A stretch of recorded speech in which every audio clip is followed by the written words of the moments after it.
I find myself in an incredible situation where I can actually sit down, and have pizza and go, "So Steve, let me ask you this question."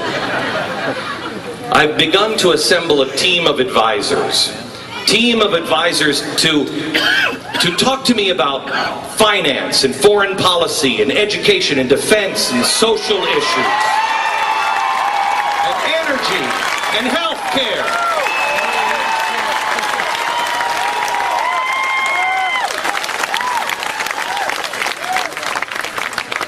And what I've done is I found two really smart people in each category.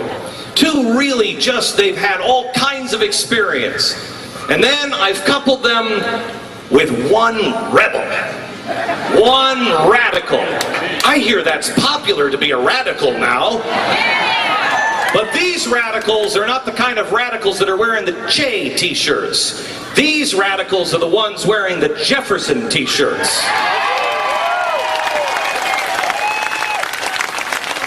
Somebody that says we haven't been living what those guys wanted to do for 100 years. You really want to unleash America? You really want to change it? Here's how you do it. And I have those three people in each category meet with me, and we are devising a plan. And here's how it's going to work. I've done a lot of reading on history in the last few years, and I was amazed to find that what we're experiencing now is really a ticking time bomb that they designed about 100 years ago at the beginning of the progressive movement. And they thought, you know what, if we just do this and this and this and this, over time, if we do it in both the Republican and the Democratic parties, we will have our socialist utopia. Well, I say again, two can play at that game.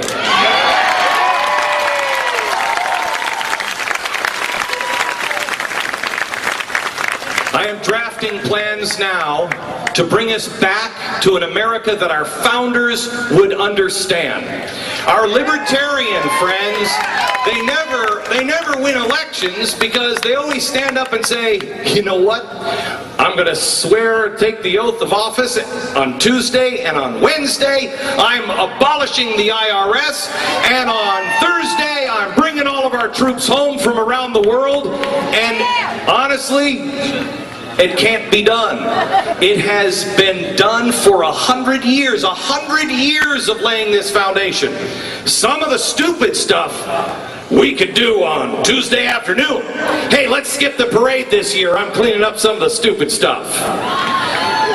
But the rest of it might take 2 years, 4 years, 10 years, 50 years. We need to start thinking like the Chinese. I'm developing a 100-year plan for America. A 100-year plan. We will plant this idea and it will sprout roots. This isn't for us. This is for our children and our grandchildren.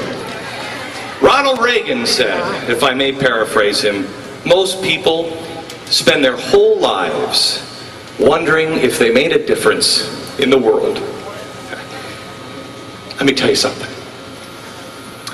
I promise you, if you choose to do the hard things this year, this time next year, you will have the answer to that question. You will change the course of history.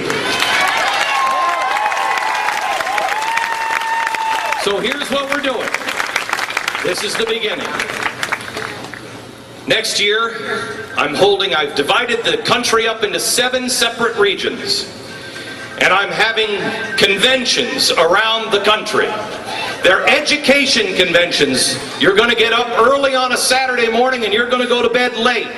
And you are going to learn about history. You're going to learn about finance. You're going to learn about community organizing. You're going to learn everything we need to know. If you want to be a politician, we're going to teach you how to be a politician. We're going to teach you the fundamentals of why values and virtues and ethics are important. We're going to mass together in our little community organizing group, the beginnings of the 912 group, and we are going to go out and register people to vote. But we're going to register people to vote without taking a dime from the federal government and without smuggling any underage hookers across the border.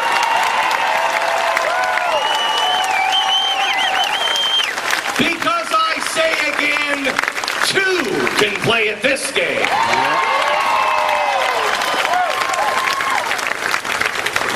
I'm here to announce the first convention site is Orlando, Florida.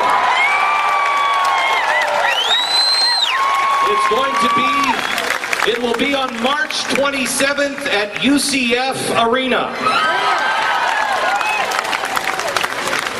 Get a nap in before you come.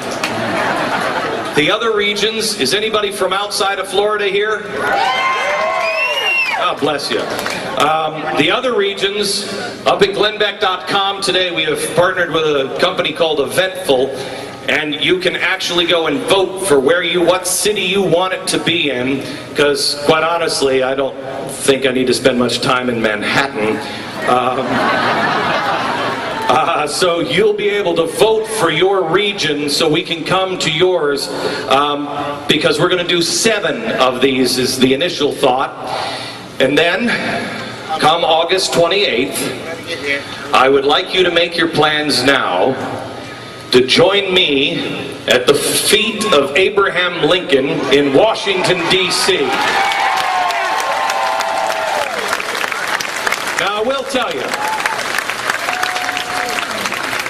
tell you, a lot of people in the last couple of days have asked me, and again, this is how desperate America is, are you running for anything? And I have to tell you this, I did think about running, but I don't even think those phantom people with those phantom created jobs in those phantom districts would actually vote for me. So the answer is no. We are standing shoulder to shoulder together. We together will lead. We're going to Washington together, where I will outline the steps that we need to take. You will have your community organizing group together. We will all be together. I will give you then, this is the first thing we demand come 2010. When 2010, you remember, gee, wait a minute, October is here. October, November, gee, it's almost like when we meet in August, we have a plan on you demand this. And when they see the tens of thousands, as it will be reported on the mall, they will know this group has teeth to them. And they will either come to us, or we will blow by them and put our own people in.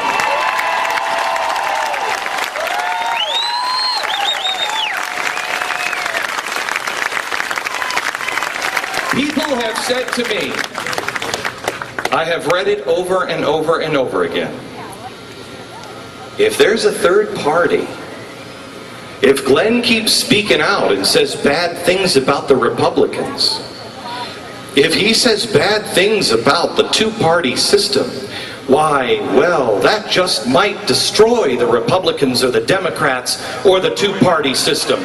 Well, let me tell you something. We're asking for an end to corruption.